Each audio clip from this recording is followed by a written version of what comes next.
Bueno, hola, hola.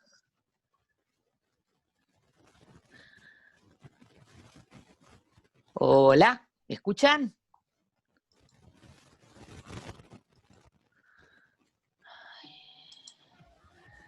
No.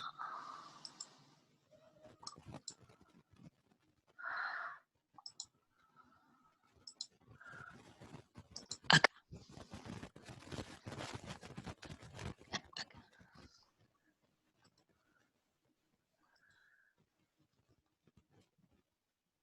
Hola, hola.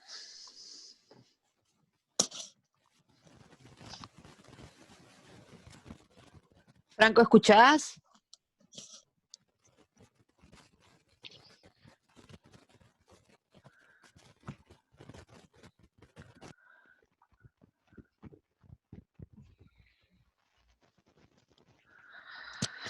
Hola, hola, ¿me escuchás?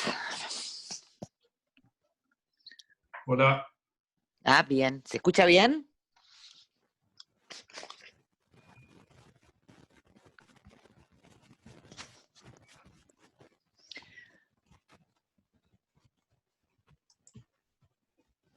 Hola. No, se escucha mal. ¿Se escucha muy mal? A ver.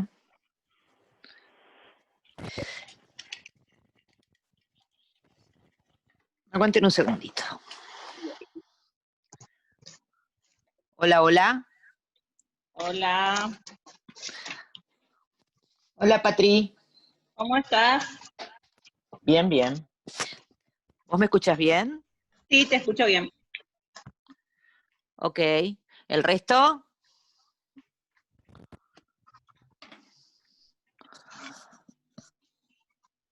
Estoy preguntando si me escuchan bien. Estoy con un ensamblado. En realidad les hablo por el iPad, pero grabo la clase desde la PC de escritorio, porque el iPad Hola. no tiene la aplicación. Hola, Emilio. Emilio dejó el cartoncito y se fue, me parece. Fernando, ¿me escuchás? Hola, ¿sí? ¿Se me escucha? Sí, se te escucha perfecto. ¿Vos me Hola. escuchás a mí? Sí, sí, perfecto. Bueno, genial. Bueno, vamos a arrancar porque hoy está la conferencia de Seworski en la UBA y bueno, no quiero que nos la perdamos ninguno, digamos. Va a estar re bueno. Espero que sea en español, porque habla bárbaro el tipo en español. Así que bueno, un poco la intención, vieron que ya hice la retroalimentación en los foros, estoy retroalimentando en forma personalizada. Lo que voy a hacer después, que ya lo hice, ya abrí el foro, lo prolongué al de género y universidad. Lo que vamos a hacer es vamos a habilitarlo para que se puedan comentar entre ustedes también, ¿no? No solamente que yo les haga el comentario. Yo lo que estoy intentando es obligarlos a reflexionar sobre lo que están colocando, sobre lo que ponen, y a cruzarlo con los autores. Y lo que vamos a continuar, que va a durar hasta el viernes de la semana que viene, va a ser el de Pateman. La otra semana, la que viene no, la semana próxima ya vamos a hacer la presentación de Carl Schmitt y la esencia de lo político como la relación amigo-enemigo, y ya van a tener el acceso al aula y todo lo demás. Y van a tener una semana donde no vamos a tener tutoría porque es la semana del estudiante, ¿sí? Así que en esa semana aprovechen a ponerse al día con las lecturas. Bueno, ahora sí, ya que estamos todos, empecemos con el tema de hoy. Para empezar, yo quería compartirles un videíto. Ahí va.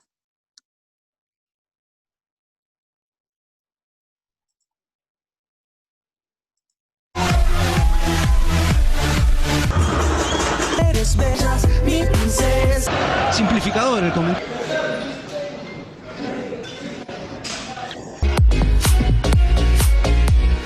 You have a flowy color lips and fabrics is an out.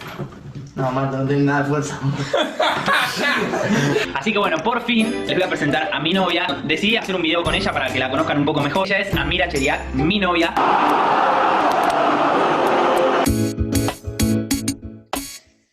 ¿Qué se espera de un varón adolescente? Es posible que si analizamos los mandatos que cada uno siente que pesan sobre nuestras espaldas, vamos a encontrar las mismas consignas. Hay que ser exitoso en lo que emprendas, ganar, ser mejor que los demás, llegar a algún lado, no importa dónde.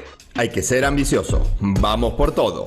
Hay que ser autosuficiente, no necesitamos a nadie, podemos arreglarnos en cualquier situación. ¿Para qué pedir ayuda si podemos solos? Hay que ser un seductor, tomar la iniciativa, ganarnos minas, muchas, y llevarlas a la cama. Cuanto más, mejor. Hay que ser inteligente, racionalmente inteligente, porque es la única inteligencia que existe para nosotros. Nada de sensibilidades.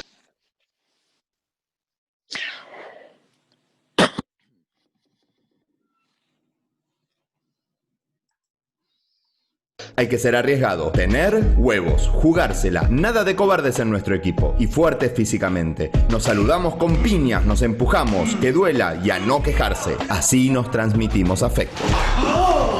Y claro, para todo esto hay que ser heterosexual, porque nos gustan las minas. Y quien dude de esto, ya van a estar los pibes para bardearlo, discriminarlo, reprimirlo y enderezarlo. Porque ser macho es, por contraposición, no ser ni mujer, ni un nene, ni ser maricón. ¿Y a quién hay que demostrarle que somos todo esto? La respuesta es simple y triste. Ante nosotros mismos. Nos volvemos jueces y participantes de un concurso al que nos anotaron al nacer por el solo hecho de ser varones. Nosotros mismos nos lo exigimos para ser ese varón que todos queremos ser. Estos mandatos forman parte de nuestra cultura patriarcal y con mayor o menor conciencia se transmiten de generación en generación, constituyendo una sociedad desigual en la que somos los privilegiados. Y el gran privilegio que tenemos es el de la libertad. Libertades sexuales. Nos festejamos las conquistas desde temprana edad, algo que con las mujeres no sucede, sino que se las juzga despectivamente. Libertad de movimiento. Vamos y venimos desde temprano sin miedo por la calle, porque a nosotros no nos acosan en la vía pública. No transitamos con el miedo a ser agredidos sexualmente, y en ese andar ganamos independencia. Libertad de decisión. En todos los espacios de poder hay muchos más varones que mujeres, tanto en lo público como en lo privado. También en los vínculos familiares y laborales se da esta desigualdad en la que somos, en general, quienes decidimos qué hacer, cuándo y cómo.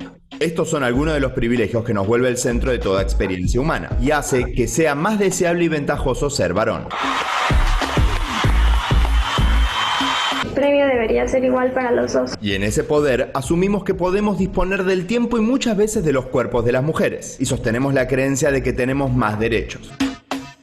El principal resultado de esta socialización jerárquica es que no consideramos a las mujeres como pares y semejantes, y eso hace que no podamos identificarnos ni sentir empatía con su sufrimiento. Entonces, no conectamos con las desigualdades que padecen, y mucho menos con las violencias físicas y psicológicas que los varones ejercemos sobre ellas. En menor medida, pero no por eso menos importante, es clave señalar que también hay consecuencias que caen sobre nosotros mismos. Tanto deber ser, tanta exigencia, tanta expectativa puesta sobre nuestros hombros, juzgada con rigidez por los ojos de nuestros pares, acarrea algunos costos. Los invitamos a pensar. ¿Cuáles creen que son las ventajas y las desventajas de ser varón? ¿Y qué efectos tienen estas sobre otras personas?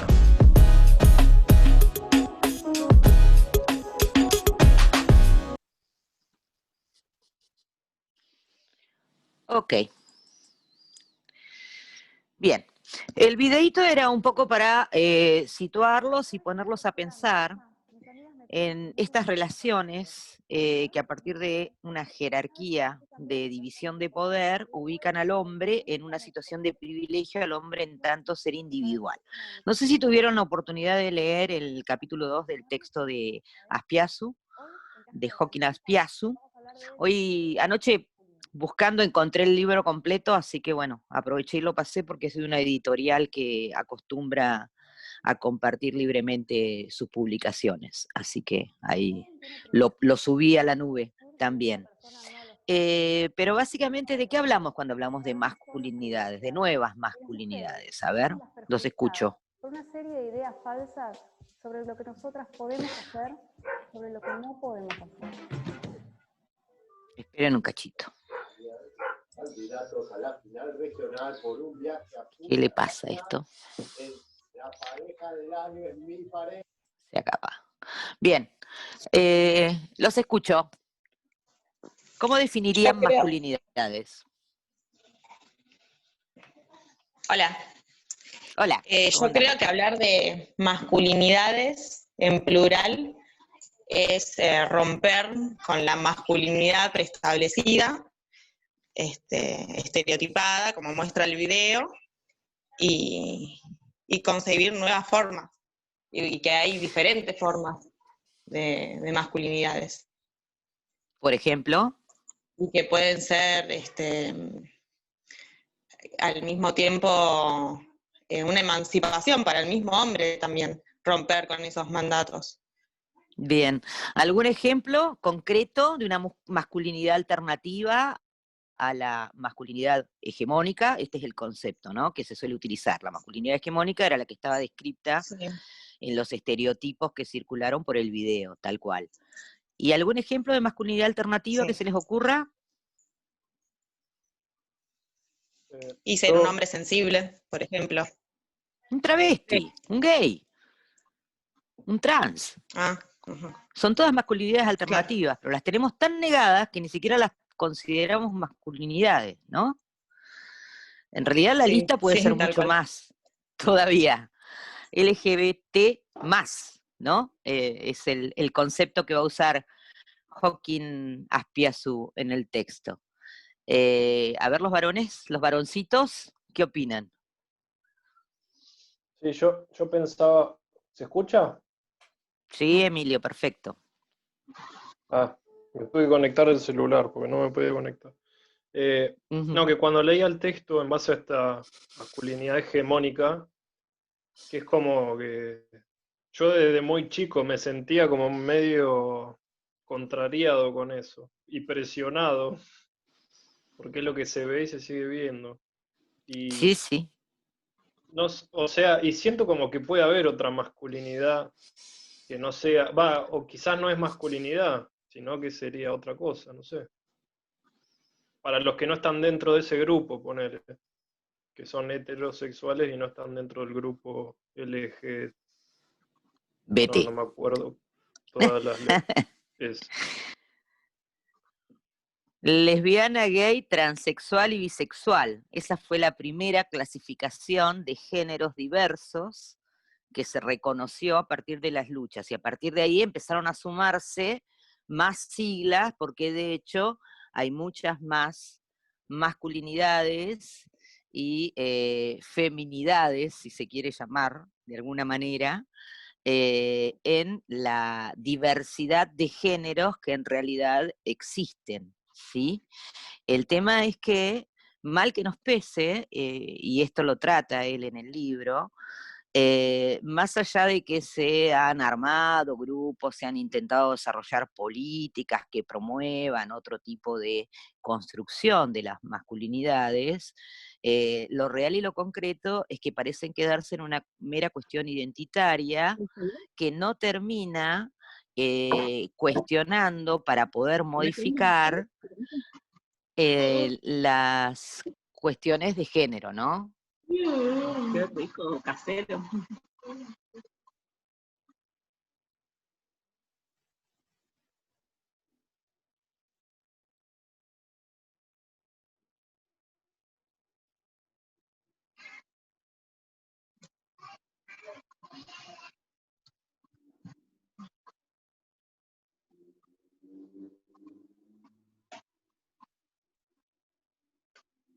¿Mercedes se fue?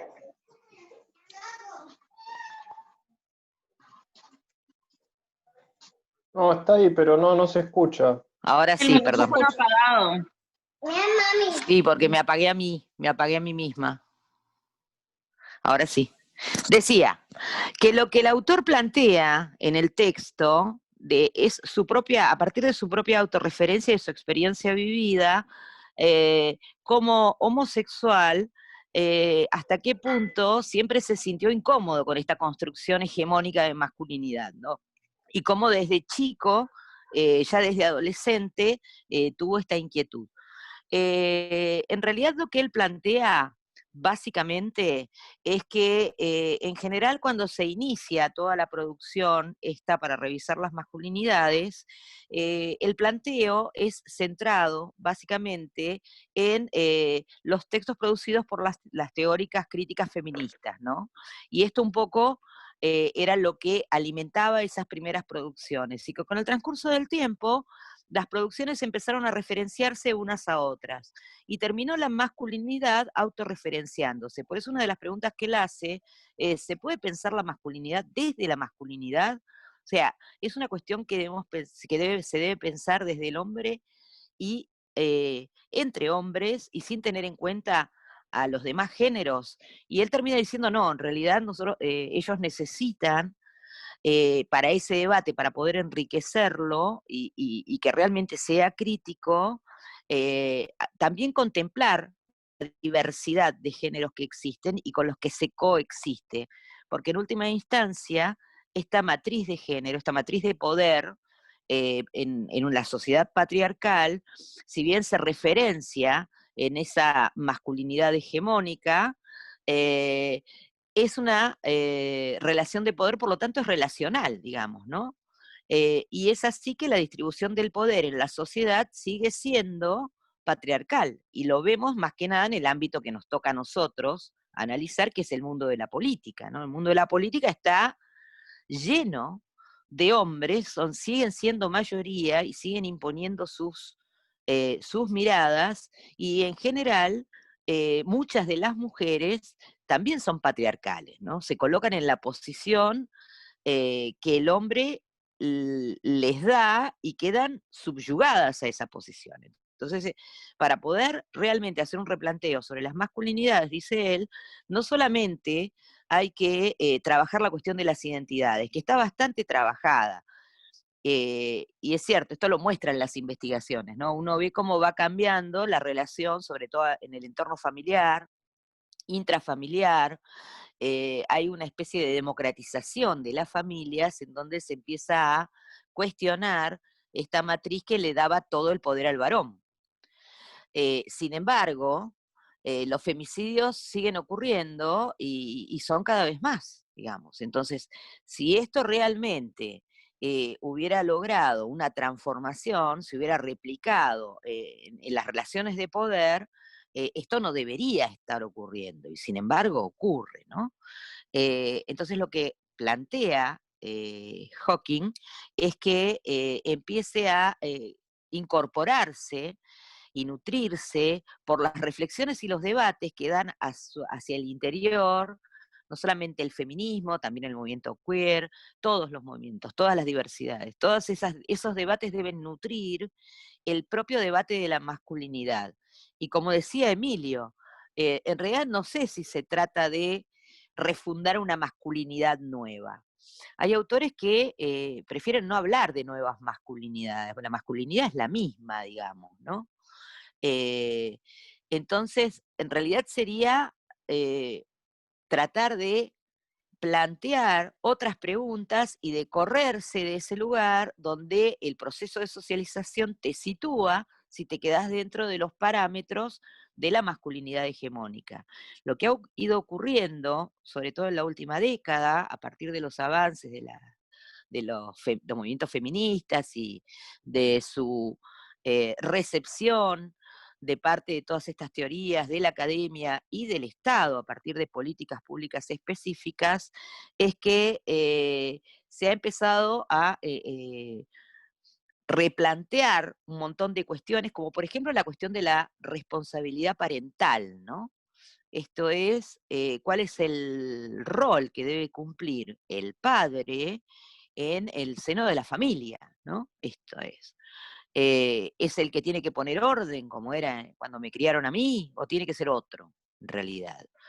Y generalmente planteamos que debe ser equitativo, ¿no? La parentalidad responsable tiene que ver con que se hagan cargo del pibe, no solamente proveyendo dinero para mantenerlo, sino con todo lo demás. Lo real y lo concreto es que los estudios siguen mostrando que más allá de lo participativo y colaborativo que sea el padre deconstruido, todo lo que tiene que ver con suciedad, dice una de las autoras, termina en manos de las mujeres, ¿no? Esto de limpiar al pibe, lavar al pibe, cuidar al pibe cuando está enfermo, hacer la tarea con el pibe y todo lo demás. Entonces, lo que se plantea es que, bueno, el debate de las masculinidades tiene que ir mucho más allá que esto.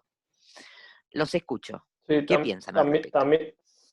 también decía de que como que las tareas de los hombres siempre recaían en las actividades recreativas o más felices, si se quiere decir, de los niños. Claro. Que es, no sé, llevarlos a pasear, ir a hacer compras o cosas así. Y las cuestiones que necesitan más paciencia, más dedicación, como ayudarlos con la escuela, limpiarlos, hacerle la comida, siempre recaían en las mujeres. Y sigue pasando. Sí, yo doy fe de eso. Sigue pasando, falta muchísimo. En casa pasaba también, ¿eh? Y eso que yo soy feminista. Y pasa, de hecho, porque en mi casa vivimos mi hijo y yo ahora. Y también, ahí estaban los platos sin lavar. Obviamente no los lavé, que los lave él, es lo que corresponde. Porque yo había cocinado, en realidad ahí es otra norma, digamos, no es la heteronorma, es otra cuestión. También el ejemplo que da sobre que las mujeres dejan su carrera de lado y el hombre sigue, hace su carrera, no se toma el tiempo para la crianza del chico, sino que la mujer pierde el tiempo para criar el chico. Que eso es lo normal, ¿sí? Generalmente en una pareja la que deja la carrera es la mujer para cuidar a los pibes y después vuelve a la universidad. En nuestra carrera hemos tenido muchos casos, muchos ejemplos de esto, pero en realidad pasa en todas las carreras universitarias, ¿no? Que es más o menos la vida en cuando la mujer empieza a conformar la familia. Generalmente termina dejando la carrera. Y con suerte vuelve y retoma, si no directamente la posterga. Y para el varón no pasa esto. Pasa que si uno piensa ¿por qué hacen eso? ¿Por qué pasa eso en una relación de pareja? Que la que deja la carrera es la mujer y el hombre continúa con la carrera. ¿Qué les parece a ustedes? Yo creo que porque ya está en la sociedad, o sea, que la mujer se tiene que hacer cargo de la familia y el hombre es el que, es el que lo tendría que mantener a la familia, por eso tendría que seguir la carrera. Eso es lo que nos impusieron siempre. ¿Y por qué más? Yo pienso... Porque la mujer se queda en la casa cuidando a los hijos y tiene que hacer eso, o sea, ¿cómo va a seguir estudiando y dejando a los hijos solos? ¿Quién va a cuidar a esos chicos? O sea, hay otra cuestión que tiene que ver con el cálculo racional, que en realidad pone en evidencia la asimetría que existe entre hombres y mujeres en nuestras sociedades, que tiene que ver con que probablemente el hombre gane más que la mujer cuando sea profesional. Eso también se toma en cuenta. Entonces la mujer posterga la carrera, después la retoma y la continúa. Pero el que termina la carrera es el hombre. Sí. Hay estudios que dicen que un profesional, la diferencia de género es que un profesional hombre gana un 20% más que una profesional mujer en la mayoría de los trabajos cuando están recibidos. Absolutamente. De hecho, otra estadística dice que los hombres siempre ganan más que las mujeres, pero cuanto mayor la calificación entre hombre y mujer, es más grande la brecha de género. Gana más todavía el hombre. ¿Se entiende? El hombre profesional gana más que una mujer profesional en relación a el albañil y la trabajadora doméstica. ¿Sí? Estoy pensando en profesiones de los sectores populares sin calificación. Cuanta menos calificación tengas, es más chica la brecha. Cuanto más calificación, es más grande. El sentido común diría lo contrario, ¿no? Se supone que no, que si estudiaron y fueron a la universidad no tiene por qué pasar esto. Bueno, en realidad tiene que ver, porque no tiene que ver con una cuestión de cantidad de estudio ni de título, tiene que ver con una cuestión de construcción de matriz. A mayor calificación, en realidad, mayor poder desde el punto de vista de la subjetividad tiene ese sujeto. Y en cuanto más cantidad de poder tenga, y mayor la diferencia de la brecha de género. ¿Se entiende hasta dónde cala la cuestión de lo público y lo privado que enuncia Pateman? Esto lo vamos a seguir trabajando con el texto de Pateman, lo vamos a recuperar desde ahí, ¿no? Pero en principio, marcar dos cosas de este texto, sí, en realidad de los planteos de Azpiazu. En primer lugar, esta cuestión de que la masculinidad hegemónica, en realidad ya es como es que ha pasado a un segundo plano. Por ahí no en nuestro país, que es un país bastante patriarcal, por cierto, ¿no? Si uno se pone a prestar atención, hace 2 años atrás todavía llamaban a los femicidios en los medios de comunicación drama pasional, ¿no? Era un homicidio pasional. No, es un femicidio, digamos. Esta fue una de las luchas que se tuvo que dar fuerte, y de vez en cuando algún que otro periodista se manda el moco. O sea, venimos bastante atrasaditos, incorporando la teoría a nuestras prácticas, ¿no? Y los medios de comunicación son muy importantes en este sentido.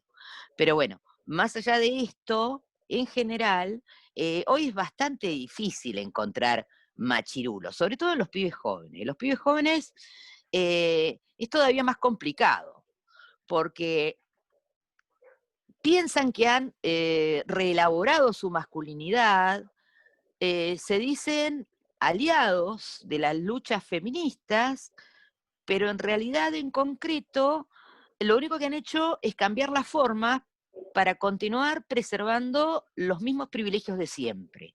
Entonces, lo que hay que hacer es intentar correrse de lado. Esto es fundamental en el texto de él, ¿no? Esto de hay que cambiar la mirada, hay que correrse del lugar de la masculinidad a la que se está habituado y tratar de pensarse desde otros lugares. Me pareció muy interesante, como por ejemplo desde el lugar de los homosexuales. Los homosexuales, yo tengo un amigo que es homosexual que de ninguna manera diría que no es hombre. No es hombre heterosexual, pero hombre sigue siendo hombre. Más allá de que, de hecho, es más femenino que yo con algunas cuestiones. Pero no tiene que ver con eso, digamos, ¿no? La construcción de la masculinidad es otra historia. Leí un texto hace poco, un artículo, era en realidad bastante interesante, que planteaba la cuestión de las deconstrucciones, ¿no? Parece que si uno se pone a autorreflexionar sobre su construcción de género, femenino, masculino, y es capaz de identificar puntos en donde, desde el lado del género femenino, uno sienta la incomodidad de ser, o se sienta incómodo o violentado, o sea, en este margen, ¿no? Y lo mismo desde el lado de los varones, ya está. Y no pasa por ahí. En realidad, lo que hay que hacer es continuar avanzando para tratar de generar desde el consenso otras posiciones, en donde la mujer no quede subyugada a la posición de poder.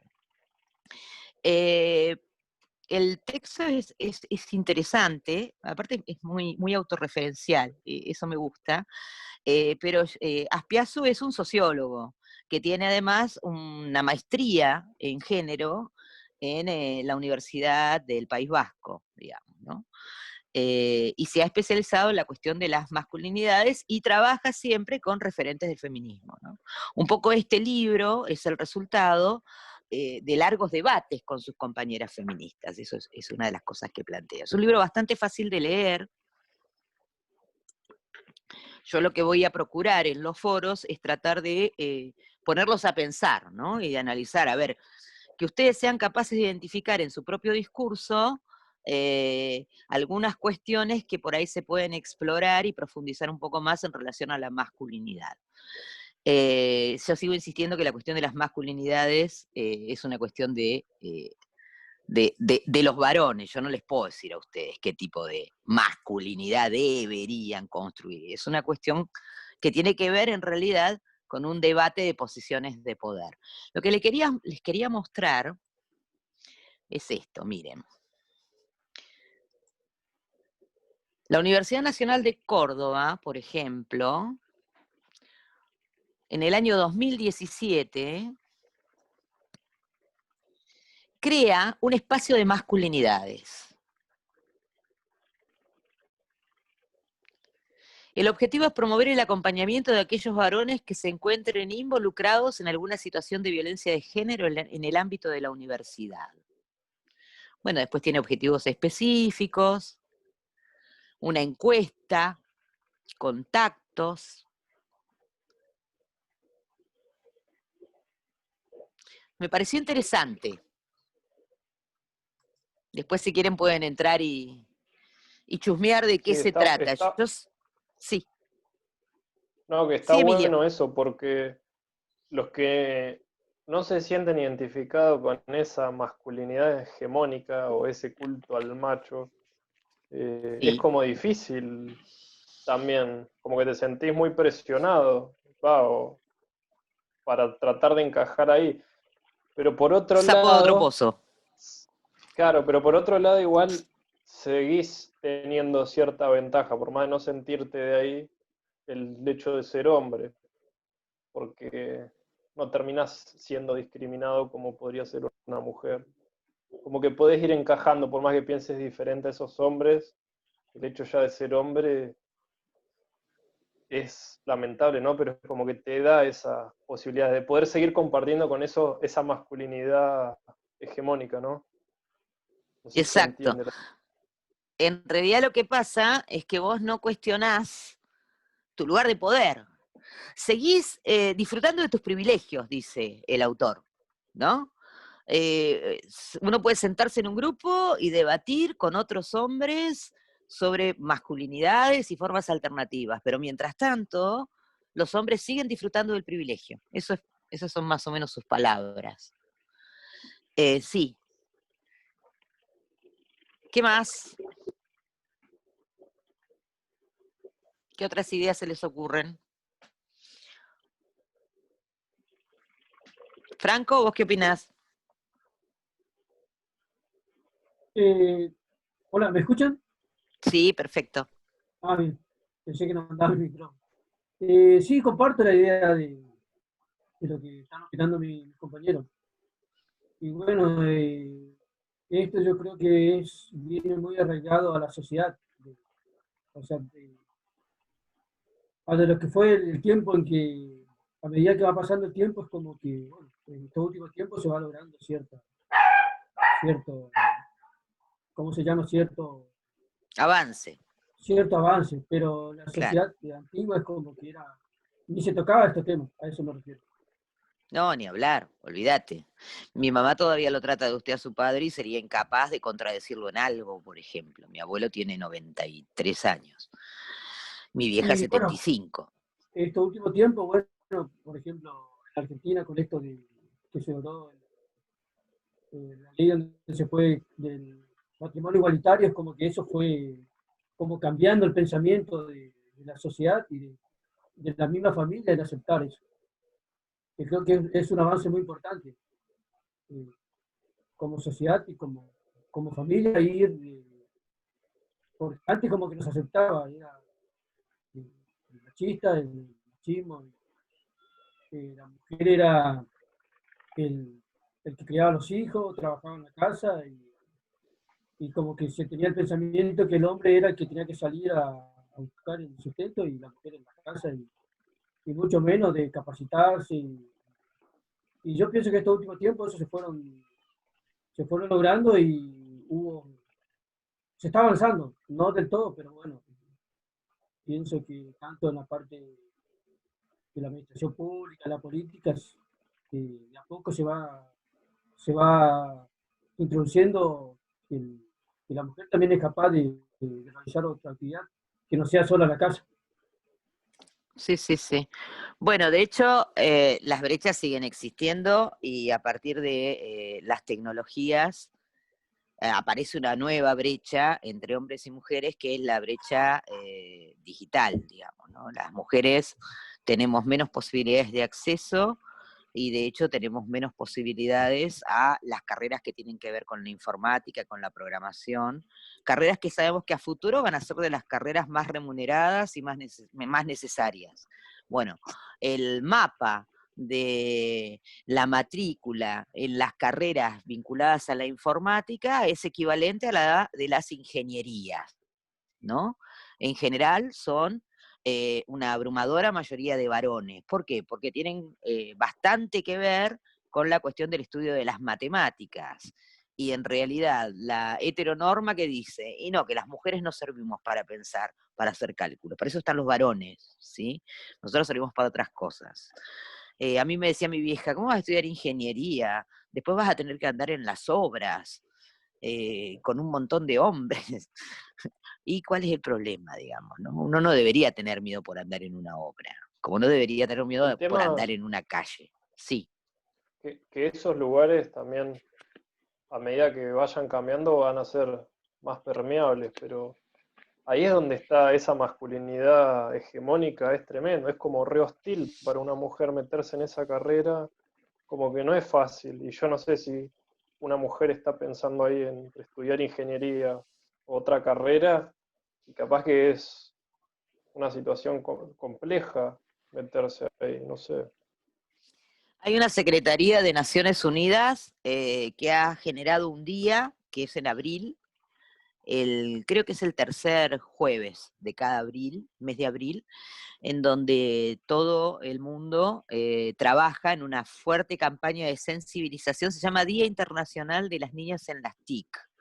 Y lo que se hace es estimular a que las niñas y las jóvenes conozcan las carreras de programación, las carreras de informática, las ingenierías en sistemas y demás, todas carreras vinculadas a esto, al estudio de las matemáticas, y se sumen a estudiarlo, ¿no? A tratar de desmistificar esto de que son cuestiones de varones, porque en realidad lo que hace esto es reproducir la matriz del patriarcado hacia el interior de la propia universidad y de la propia academia, digamos, ¿no? Cuando aparece el día hay un día que es el Día de la Mujer en la Ciencia, que suelen circular videos, y cuando vemos el resultado de esto es terrible, digamos, ¿no? Uno de ustedes en el foro comenta que la carrera siempre estuvo a cargo de mujeres, y el rectorado siempre estuvo a cargo de varones. Y en última instancia estamos estudiando sociales. ¿Cuántas mujeres ingenieras estuvieron a cargo de la Facultad de Ingeniería en la Universidad Patagónica San Juan Bosco, me pregunto yo? Ninguna. En Y la bueno. mayoría de las carreras siempre son los hombres los que están a cargo de los rectorados. Sí, yo pensaba en esto de, cuando yo era chica, creo que lo puse en el comentario en el foro, las maestras eran todas mujeres, y si había un maestro, era cuestión de tiempo, terminaba siendo el director de la escuela, no les quepa ninguna duda. Si había un hombre en la escuela, seguro que era el director. Hoy no, hoy está más equitativo el asunto, ¿no? Hoy hay hombres y hay mujeres, y es más o menos indistinto. Pero hace 20, 30 años atrás, esto no era así de ninguna manera. De hecho, yo no me acuerdo haber tenido. Mercedes, mi papá con 18 años, que se recibió de maestro normal, vino a Misiones ya con el cargo de director, y había maestras en la escuela y todo, o sea que no... Ya fue con el cargo puesto. Y él vino con el cargo puesto, ya venía de, no sé, o sea, con 18 años era el director, porque era varón y venía de afuera. Esto ya se corta, vamos a cortarlo para que no sea abrupto y volvemos al toque, ¿sí? Vale. ¿Listo?